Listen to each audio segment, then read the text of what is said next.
ಇದು ಕನ್ನಡ ಬಾವುಟ. ಇದು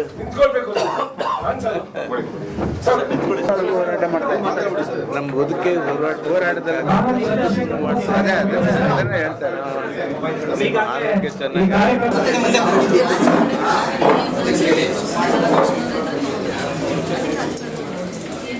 ಒಟ್ಟಿಗೆ ಸಭೆಯನ್ನ ಕರೆದು ಬೆಂಗಳೂರು ಬಂದಿಗೆ ಕರೆಯನ್ನ ಕೊಡುವಂತ ಕಾಲ ಸನ್ನಿಹಿತ ಆಗುತ್ತೆ ಅನ್ನೋ ಎಚ್ಚರಿಕೆಯನ್ನ ಸರ್ಕಾರಕ್ಕೆ ಕೊಡ್ತಾ ಇದ್ದೀವಿ. ಅದೇ ರೀತಿ ಎಲ್ಲ ಗಡುವನ್ನ ನಾವು ಚರ್ಚೆ ಮಾಡ್ತೀವಿ. ಅದನ್ನ ಬೆಂಗಳೂರಿಗೆ ನಾವೆಲ್ಲ ಒಟ್ಟಿಗೆ ಯೋಚನೆ ಮಾಡುವಂತ ಕೆಲಸವನ್ನ ನಾವು ಮಾಡೋಣ. ತಕ್ಷಣ ಬಿಡುಗಡೆ ಮಾಡಿ. ಆಮೇಲೆ ಫೆಬ್ರವರಿ 28ನೇ ತಾರೀಕು ಒಳಗಡೆ ಎಲ್ಲಾ ನಾಮಫಲಕ ಕನ್ನಡದಲ್ಲಿ ಆಗಿಲ್ಲ ಅಂದ್ರೆ ಬೆಂಗಳೂರಲ್ಲಿ ಎಲ್ಲಾ ಕನ್ನಡ ಸಂಘಟನೆಗಳು ಮತ್ತೆ ಬೀದಿಗೆ ಇಳಿತೀವಿ ಅನ್ನೋ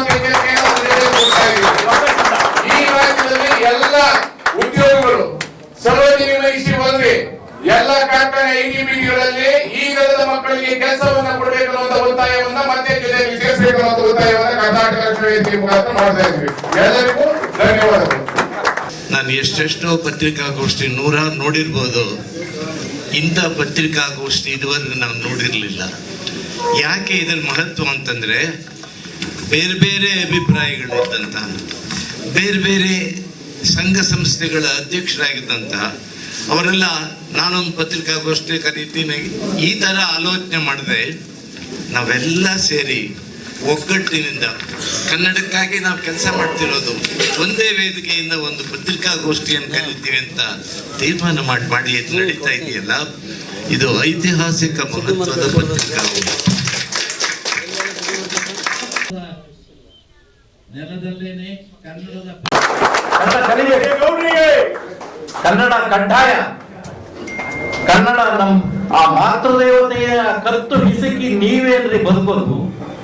ಬೇರೆ ಕಡೆಯಿಂದ ಬಂದು ಇಲ್ಲಿ ತಳ ಉರಿ ತಿನ್ನೋದಕ್ಕೆ ಅನ್ನ ಹುಟ್ಟಿಸ್ಕೊಂಡಿರ್ತಕ್ಕಂಥ ನೀವು, ಅನ್ನ ಕೊಡ್ತಕ್ಕಂಥ ತಾಯಿಗೆನೆ ನೀವು ಕನ್ನಡವನ್ನೇ ಮಾತಾಡದೆ 25 ವರ್ಷ 30 ವರ್ಷ 40 ವರ್ಷ ಬದುಕ್ಬಿಟ್ರಿ ಇಲ್ಲಿ. ಇದು ಸಾಧುವೆ? ಒಂದೇ ಒಂದು ನಿಮಿಷ ನೀವು ನಿಮ್ ಕನ್ನಡ ಎದುರುಗಡೆ ಕುಳಿತುಕೊಂಡು ಒಂದು ನಿಮಿಷ ವಿಚಾರ ಮಾಡಿ, ಆತ್ಮವಿಮರ್ಶೆ ಮಾಡ್ಕೊಳ್ಳಿ. ಕನ್ನಡೇತರರೇ ಆತ್ಮವಿಮರ್ಶೆ ಮಾಡ್ಕೊಳ್ಳಿ. ಆಗ ನಿಮ್ಮ ಸಂಕಲ್ಪನೆ ಬದಲಾಗುತ್ತೆ.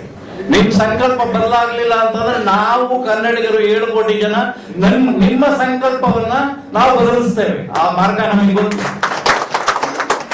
ಆದ್ರಿಂದ ಯಾರ್ಯಾರು ದಸ್ತಗಿರಿ ಆಗಿದ್ದಾರೆ, ಯಾರ್ಯಾರನ್ನ ಸೆರೆಮನೆ ತಡೆದಿದ್ದಾರೆ, ಅವರೆಲ್ಲರ ಪರವಾಗಿ ನಾನು ಒಬ್ಬ ಕನ್ನಡಿಗನಾಗಿ, ವೀರ ಕನ್ನಡಿಗನಾಗಿ, ನಲ್ಮೆಯ ಕನ್ನಡಿಗನಾಗಿ, ಅಕ್ಕರೆಯ ಕನ್ನಡಿಗನಾಗಿ ನಾನು ಹೇಳ್ತಾ ಇದ್ದೇನೆ, ನಾರಾಯಣಗೌಡ್ರೆ, ನಾವಿದ್ದೇವೆ ನಿಮ್ ಜೊತೆಗೆ. 7 ಕೋಟಿ ಕನ್ನಡಿಗರು ನಾವಿದ್ದೇವೆ ನಿಮ್ಗೆ ಯಾವುದೇ ರೀತಿಯಲ್ಲಿ ಯಾವುದೇ ತೊಂದರೆ ಆಗದೆ ಇರತಕ್ಕಂತ ರೀತಿಯಲ್ಲಿ ನೋಡ್ಕೊಳ್ಳೋಕೆ ಎಲ್ಲ ಸಾಹಿತಿಗಳ ಪರವಾಗಿ ನಾನು ಹೇಳ್ತಾ ಇದ್ದೀನಿ. ಒಂದು ಸಾಹಿತಿಗಳ ದಂಡೆ ಇದೆ.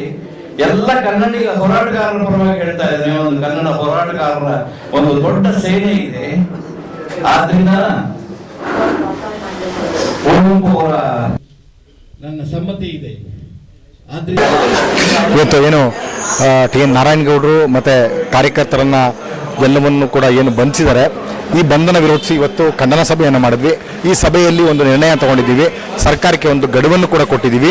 ಆ ಗಡುವಿನೊಳಗಡೆ ನಾರಾಯಣಗೌಡರು ಸೇರಿದಂತೆ ಎಲ್ಲರೂ ಕೂಡ ಬೇಷರತ್ತಾಗಿ ಬಿಡುಗಡೆ ಮಾಡಲಿಲ್ಲ ಅಂತಂದರೆ ಎಲ್ಲ ಕನ್ನಡ ಪರ ಸಂಘಟನೆ ಒಗ್ಗಟ್ಟಿಂದ ಬೀದಿಗಿಳಿಬೇಕು ಅನ್ನುವಂಥ ನಿರ್ಣಯಕ್ಕೆ ಬಂದಿದ್ದೀವಿ. ಮತ್ತು ಇನ್ನೂ ಒಂದು ಸ್ವಲ್ಪ ದಿವಸ ನೋಡಿಕೊಂಡು, ಇನ್ನೊಂದು 2-3 ದಿವಸವನ್ನು ನೋಡಿಕೊಂಡು ಸಾಧ್ಯವಾದರೆ ಏನಾದರೂ ಬಿಡುಗಡೆ ಮಾಡಲಿಲ್ಲ ಅಂದರೆ ಬೆಂಗಳೂರು ಬಂದ್ಗೆ ಕರೆ ಕೊಡುವಂಥ ತೀರ್ಮಾನವನ್ನು ಕೂಡ ಮಾಡಿದ್ದೀವಿ. ಆ ದಿನಾಂಕವನ್ನು ಸದ್ಯದಲ್ಲೇ ತಿಳಿಸ್ತೀವಿ. ನಮಸ್ಕಾರ.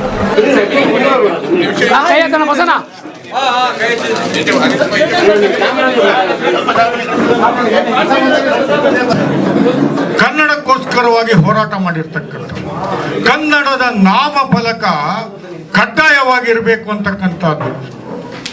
ನಾನು ಮಾಧ್ಯಮದವನು, ಮೂಲತಃ ಮಾಧ್ಯಮದವನು. ಹಾಗಾಗಿ ಬೃಹತ್ ಬೆಂಗಳೂರು ಮಹಾನಗರ ಪಾಲಿಕೆ ಬಹಳ ಸ್ಪಷ್ಟವಾಗಿ ಹೇಳಿದೆ, 60% ನಾಮಫಲಕ ಕಡ್ಡಾಯವಾಗಿ ಕನ್ನಡದಲ್ಲಿ ಇರಬೇಕು ಅನ್ನುವಂಥದ್ದು. ಇದು ಕಾನೂನು ಮಾಡಿರ್ತಕ್ಕಂಥದ್ದು.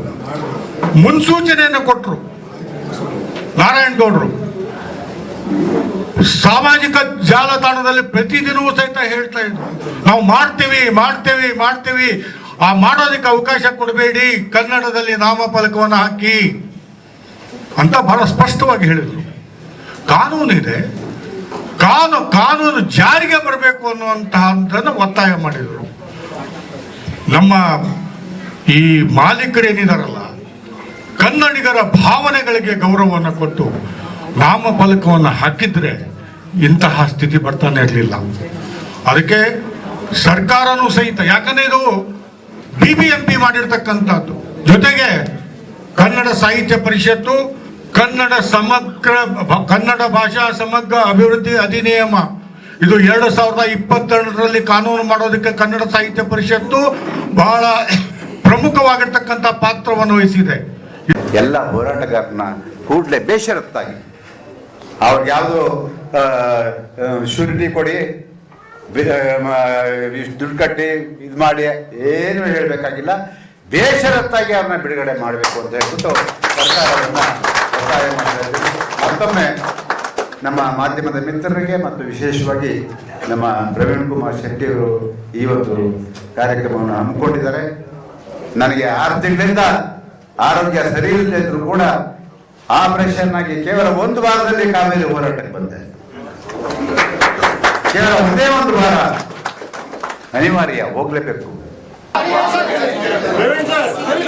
ಕನ್ನಡ ಪರ ಹೋರಾಟಗಾರರನ್ನು ಬಿಡುಗಡೆ ಮಾಡಲೇಬೇಕು. ನಾಡು ನುಡಿಗಾಗಿ ಹೋರಾಟ ಮಾಡಿದ ಹೋರಾಟಗಾರರನ್ನು ಬಿಡುಗಡೆ ಮಾಡಲೇಬೇಕು. ಬೇಷರತ್ತಾಗಿ ಬಿಡುಗಡೆ ಮಾಡಲೇಬೇಕು. ಅನ್ಯ ಭಾಷಿಕರ ಕುವೆಂಪು ಅವರ ಹೆಸರಿನ ದಿವಸ ಇವತ್ತು ಪ್ರಾರಂಭ ಆಗ್ತಾ ಇದೆ. ಎಂಥ ಅರ್ಥಪೂರ್ಣ